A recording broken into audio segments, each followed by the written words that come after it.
not sure, Sandy, okay? Ba't miss na kita eh? Marami pa kasi akong ginagawa. Maraming ginagawa? Like what? It's been a month na, no? Paano yung baby? You said you'll help me through this. Handa ka bang panindigan what you said to me? Sandy, I'll help you through this, okay? I promise. Hindi ito eksena sa pelikula. Isa lamang ito sa madramang kabanata sa nobelang isinulat ng best-selling Pinoy romance writer na si Vanessa Virata. 8 taon na raw siyang nagsusulat ng mga Tagalog romance novel at sa ngayon, mahigit 200 libro na ang kanyang nagagawa. High school pa lang ako, nagbabasa na ako ng mga romance novels and sabi ko gusto kong magsulat. Pagkatapos ng college, sabi ko try ko, I have no job. Tapos sabi ko try ko kayang magsulat. The point of view of the boy. Ayon kay Vanessa, mas madali raw magsulat ng mga kwento kung ang gamit niya sa pagsusulat, Tagalog. Kung Pilipino ka, syempre mas nararamdaman mo pag yung lingwaheng ginagamit ng libro ay Tagalog, pamilyar sa'yo. Mas madaling pakiligin yung mga tao. Mas may express mo yung nasa gusto mong sabihin pag Tagalog yung ginagamit. Yan, ito si Rhea. At talagang isa si Rhea sa masugid na tagahanga ni Vanessa. Kasi madalas talaga siya. Isa sa talagang halos every book signing nandoon siya talaga.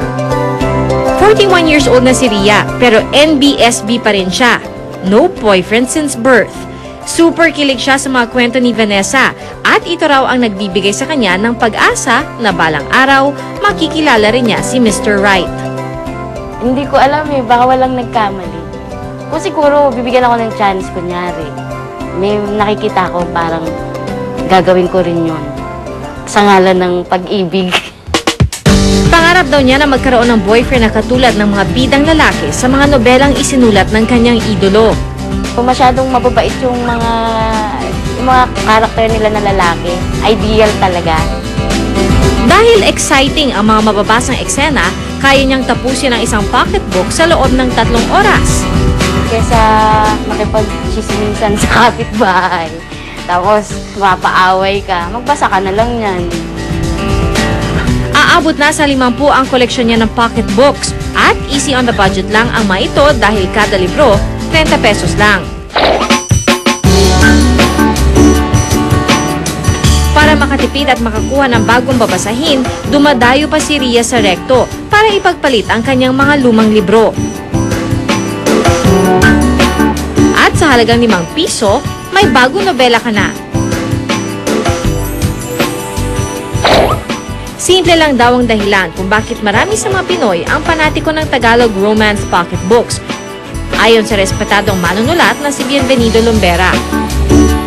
Yung mga nobela na ito ay nagbibigay ng isang kwento na bumubuhay sa mga pangarap ng mga babasa, bumubuhay sa kanilang naging karanasan sa pag-iibigan, bumubuhay sa pag-asa na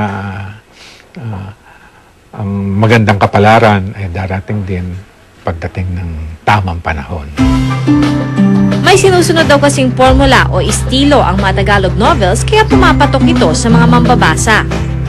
Manluloko ka eh! Nagkakaproblema yung nag-iibigan pagkatapos ng mga pangyayaring tila hindi sila magkakatuluyan din.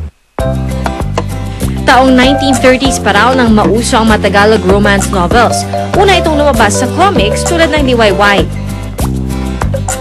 Dito nakilala ang mga sikat na manunulat gaya ni Nerissa Cabral na sumulat ng Bituing Walang Ningning.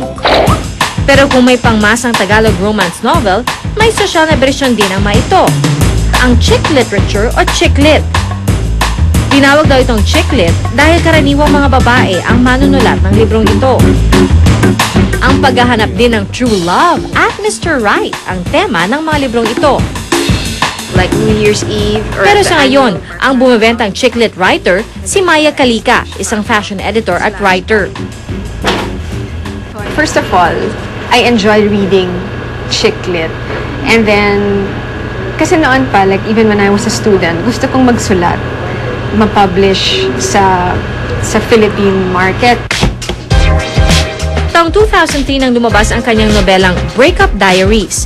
Ayon pa kay Maya, madali lang naman daw magsulat ng chick lit. Pero the tendency for chick literature, laging may problem na nare-resolve. At saka in the end, yung bida, she changes into someone who's a better version of herself. Si Mary Ann, 19 na taong gulang, aminadong fan ng Pinoy chick lit.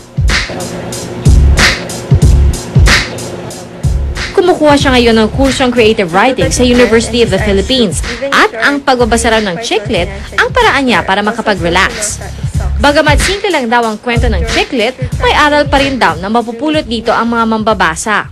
Since babae yung protagonist, yung main character, so parang lahat din naman ng babae makarelate din sa character na yun. Parang women empowerment din. Ganun. Kasi parang liberal na yung women ngayon, tapos parang lahat kaya na nila.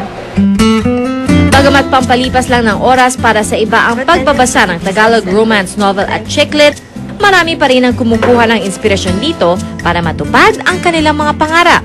Dahil para sa kanila, ang bawat pahina, kapupulutan ng aral at pag-asa. Bakit kita pakakasalan? Because I love you. Why else? Do you love me? Very much so.